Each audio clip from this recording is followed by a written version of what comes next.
বন্ধুরা, আপনারা সবাই কেমন আছেন? আশা করি ভালো আছেন। গরমকাল তো পড়েই গেল বলুন।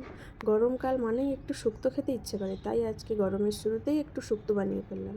প্রথমে দেখুন সমস্ত কিছু কেটে নিয়েছি শুক্তোর জন্য। সব রকম সবজি, উচ্ছে, তারপরে গাজর, আলু, পেঁপে, সজনে ডাঁটা, কলা। তারপর উনুনে কড়াই বসিয়ে প্রথমে কড়াইটা গরম হয়ে গেলে একদম লো ফ্লেমে বড়িটা ভালো করে ভেজে নিচ্ছি। দেখুন একদম লো ফ্লেমে। ওদিকে উচ্ছেতে একটু লবণ হলুদ মাখিয়ে রেখে দেবো, আপনারা না চাইলে নাও দিতে পারেন। আমি এখানে একটু তেঁতো রস বের করব, তাই জন্য উচ্ছেতে লবণ হলুদ মাখিয়ে রেখে দিলাম। আপনাদের প্রয়োজন মতন আপনারা সবজি নিয়ে নেবেন। দেখুন এরপরে বড়িটা এমনি ভেজে নিলাম ফার্স্টে, তারপর একটু তেল দিয়ে ভালো করে মচমচে করে ভেজে নিলাম। বড়ি ভাজা হয়ে গেছে, এবার তুলে নিচ্ছি। দেখুন তুলে নিচ্ছি। আপনাদের প্রয়োজন মতন আপনারা বড়ি নিয়ে নেবেন। শুক্তোতে বড়ি অবশ্যই দেবেন। এরপর ওই কড়াইতে আর একটু তেল দিলাম, দিয়ে উচ্ছের থেকে জল চেপে নিয়ে উচ্ছেটা জল ঝরিয়ে ভেজে নিচ্ছি। সামান্য এখানে ভেজে নেব উচ্ছে, বেশি ভাজবো না, তেঁতো রসটা বেরিয়েই গেছে।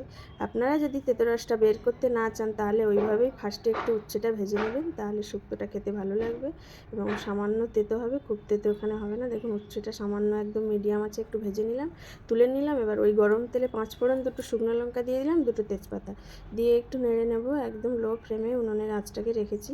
এরপর কেটে রাখা সমস্ত সবজি দিয়ে দেবো। আপনারা শুক্তোতে যে যেমন সবজি ব্যবহার করতে চান সেই অনুযায়ী সবজি দেবেন। আমি এখানে বেগুন ব্যবহার করিনি, আপনারা চাইলে বেগুন দিতে পারেন। তারপরে দেখুন ভালো করে সবজিটাকে একটু নেড়ে নিচ্ছি। এরপর লবণ ব্যবহার করব, পরিমাণ মতন লবণ ছড়িয়ে দিলাম। এরপর সামান্য একটু হলদি দেবো, একটু কালারের জন্য। এই শুক্তোতে বেশি হলদি ব্যবহার করবেন না, তাহলে শুক্তোর কালারটা চলে যাবে।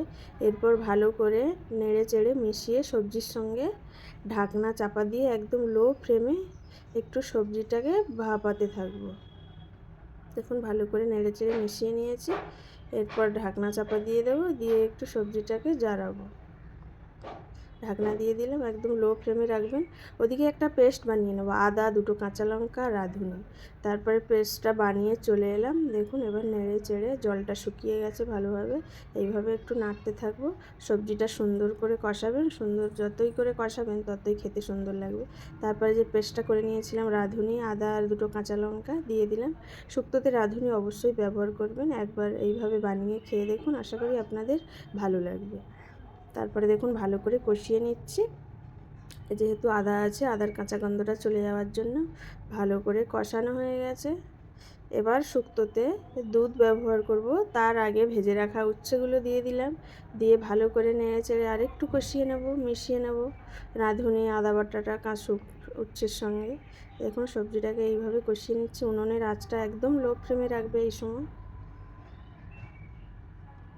এরপরে দুধ দিয়ে দেবো। এখানে 1 কাপ দুধ দিয়ে দিলাম, আর ওই 1 কাপ পরিমাণ জল দিয়ে দেবো। আর একটু দুধ ছিল, তাই একসঙ্গে দুধ জল একসঙ্গে দিয়ে দিলাম। আপনারা শুধু দুধেও ব্যবহার করতে পারেন। দেখুন দিয়ে দিলাম। সবজি ডুবে যাওয়া পরিমাণ জল দিলাম, দিয়ে ঢাকনা চাপা দিয়ে মিডিয়াম আঁচে সবজিটাকে সেদ্ধ করতে থাকবো। দেখুন ঝোলটা ফুটে গেছে। এরপর ভেজে রাখা বড়িটা দিয়ে দেবো, নাহলে বড়িটারও একটু সেদ্ধ হওয়ার প্রয়োজন আছে, তাই বড়িটা দিয়ে দিলাম। আপনারা যদি বাড়ির বানানো বড়ি হয় তাহলে ঝোল ফুটে গেলে, সবজিটা একটু সেদ্ধ হয়ে গেলে তারপরে বড়ি দেবেন, নাহলে বড়িগুলো ঘেটে যেতে পারে। এরপর দেখুন আবারও ঢাকনা চাপা দিয়ে সবজিটা ভালো করে সেদ্ধ করে নিয়েছি, একদম মিডিয়াম আছে। দেখে নিচ্ছি, দেখুন কত সুন্দর সেদ্ধ হয়ে গেছে, ডাঁটা, সবজি সমস্ত কিছু।